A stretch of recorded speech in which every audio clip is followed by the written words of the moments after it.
Bom, então, meu nome é Augusto e junto da Júlia vamos apresentar o seminário de reciclagem de materiais metálicos. Nosso trabalho é sobre reciclagem de baterias de lítio e, bom, aqui uma breve agenda do que a gente vai abordar. As baterias de lítio, e nós vamos dar um foco em baterias de lítio de carros elétricos, alguns problemas associados à disposição e reciclagem das baterias, algumas alternativas de processos de reciclagem e os processos mais utilizados na indústria. Bom, uma breve introdução, então, às baterias de lítio. Atualmente, o tipo mais comum de bateria de lítio é as baterias de íon de lítio, que elas funcionam por meio de reações químicas reversíveis de íons de lítio, geralmente com um cátodo feito de um óxido de lítio-cobalto, que é o tipo mais comum de bateria de íon de lítio, e no ânodo de grafite separados por um eletrólito líquido ou sólido. No contexto histórico, então, as baterias de lítio-íon surgiram na década de 1970 e se tornaram populares, principalmente por ter uma densidade energética muito boa, para ser utilizada em pequenos dispositivos, seja em smartphones, computadores, e agora em carros elétricos mais atualmente. E elas têm uma vida útil longa e uma baixa taxa de autodescarga, de ela se descarregar sozinha, ela tem uma boa durabilidade. Aqui um princípio básico de funcionamento das baterias de lítio na carga e na descarga. Então, na carga, existe esse movimento de elétrons, e não só dos elétrons, mas também dos íons de lítio, por meio do separador. E, bom, aqui o cátodo está representado por um óxido de lítio metal, porque não necessariamente é só o cobalto, pode ser outros metais, que já vamos abordar.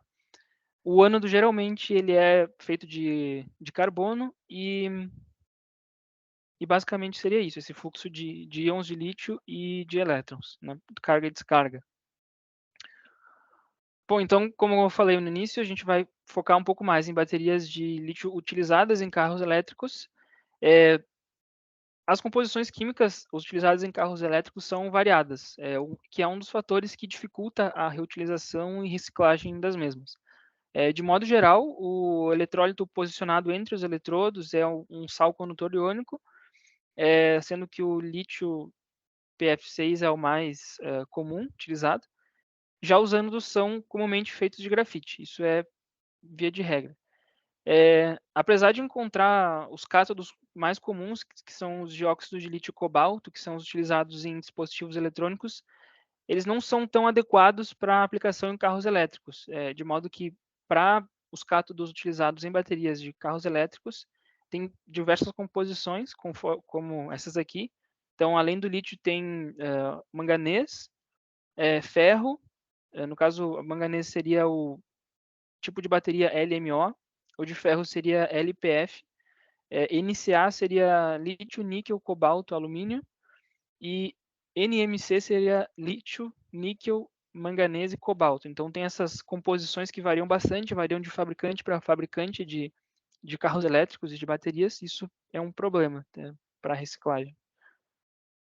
Bom, aqui também um princípio básico de como é que funciona a montagem de um banco de baterias em um carro elétrico, para ter uma ideia do quanto de resíduo, enfim, de quantidades são utilizadas. As baterias, elas são feitas uma que chama uma célula, né? Uma bateria seria um cilindro daqueles ali.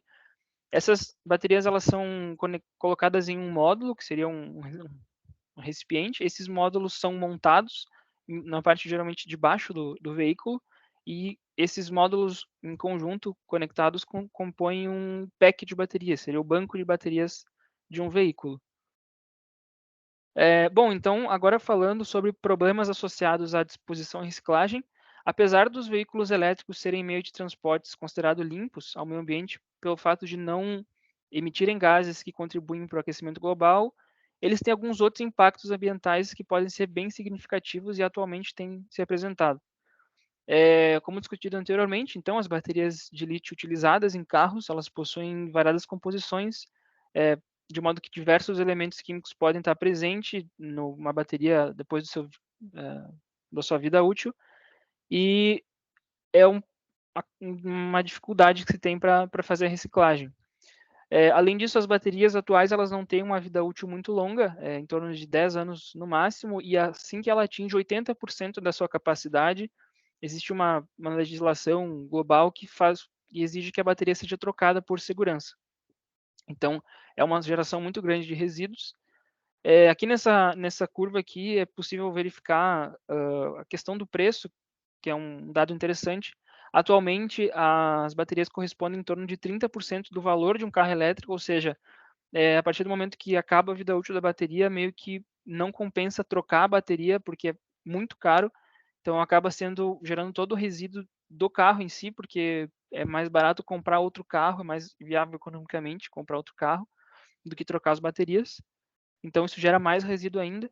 E além disso, o lítio ele é um metal relativamente escasso na crosta terrestre, com algumas estimativas de esgotamento das reservas de minérios que contêm lítio previsto para a década de 2050, se a demanda esperada por carros elétricos se manter e se novas tecnologias de composição de baterias que não envolvam somente o lítio, ou se novas técnicas de reciclagem não forem empregadas em grande escala, vai ter um problema bem sério tanto de geração de resíduo quanto falta de lítio a demanda de lítio vai ser muito maior do que a oferta. Bom, falando um pouquinho sobre os métodos de reciclagem, para ocorrer a reciclagem de baterias de lítio, devem ser feitos tratamentos preliminares que focam em preparar os materiais da bateria antes de prosseguir para os processamentos de pirometalurgia e hidrometalurgia. Depois tem o processo de hidrometalurgia, que utiliza soluções aquosas para obter os metais presentes, e o processo pirometalúrgico, que utiliza calor para separar e recuperar esses metais. Falando um pouquinho agora sobre o tratamento inicial. O tratamento inicial ele consiste inicialmente na descarga da bateria. Ela é realizada para reduzir os riscos de curto-circuitos ou reações exotérmicas durante a desmontagem. Depois é feita a desmontagem, onde é feita a separação dos componentes da bateria, como a carcaça, os eletrodos, os separadores. Seguida da comunição, a moagem, para redução de tamanho dos componentes da bateria. Depois é feita uma classificação dos materiais em função de tamanho ou composição química. Depois é feita a separação e a dissolução, onde a separação dos materiais ferrosos e não ferrosos por meio de técnicas de separação magnética. E, por fim, um tratamento térmico que aquece os materiais para remover os contaminantes orgânicos possíveis dentro do material. Bom, falando um pouquinho agora sobre a hidrometalurgia, ela envolve o uso de soluções aquosas, normalmente ácidas ou alcalinas, para dissolver os compostos do lítio e separar de outros elementos ou impurezas. Ele começa com a preparação do material, onde o material contendo lítio é triturado e moído para aumentar a área superficial e também facilitar a reação de solução da lixiviação. Depois vai ter feita a lixiviação, onde o processo de dissolução dos compostos em uma solução aquosa. Normalmente se usa ácido sulfúrico, ácido clorídrico, ou uma base como o hidróxido de sódio. A escolha desse reagente depende das características do material e dos compostos que podem estar presentes nesse material. Durante a lixiviação, ocorre a dissolução na solução do lítio, enquanto as outras impurezas e elementos que podem estar presentes ficam no resíduo sólido. Depois é feita uma filtração e uma separação do sólido e do líquido.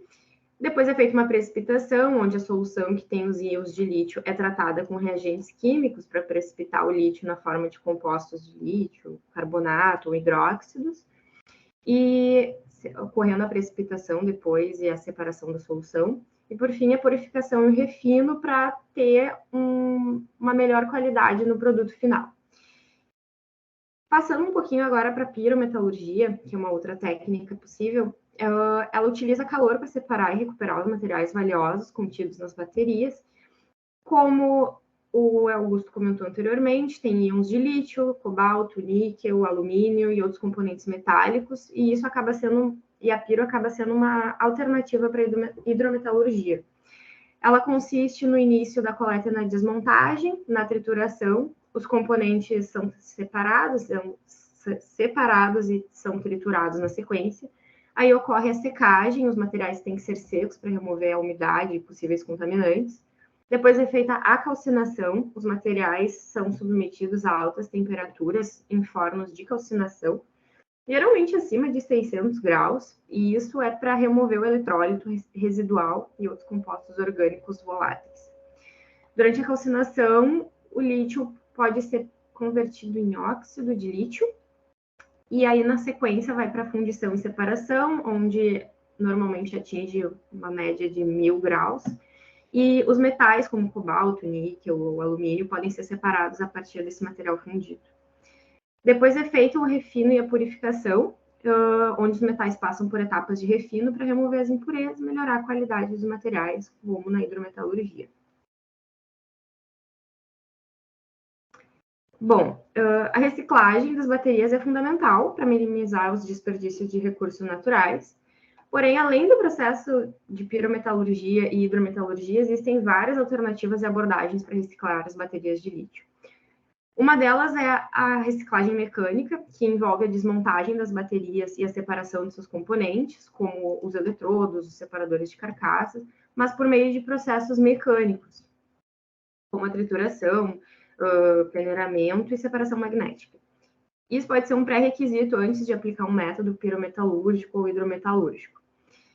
E na sequência temos também o recondicionamento e a reutilização dessas baterias, pois em vez de reciclar, algumas baterias podem ser recondicionadas e reutilizadas em aplicações menos críticas, como o armazenamento de bateria de backup. Isso acabaria aumentando a vida útil das baterias antes delas serem direcionadas para a reciclagem.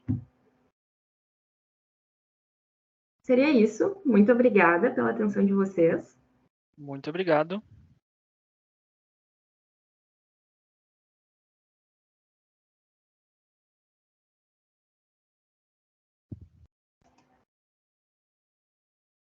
Quanto tempo deu isso?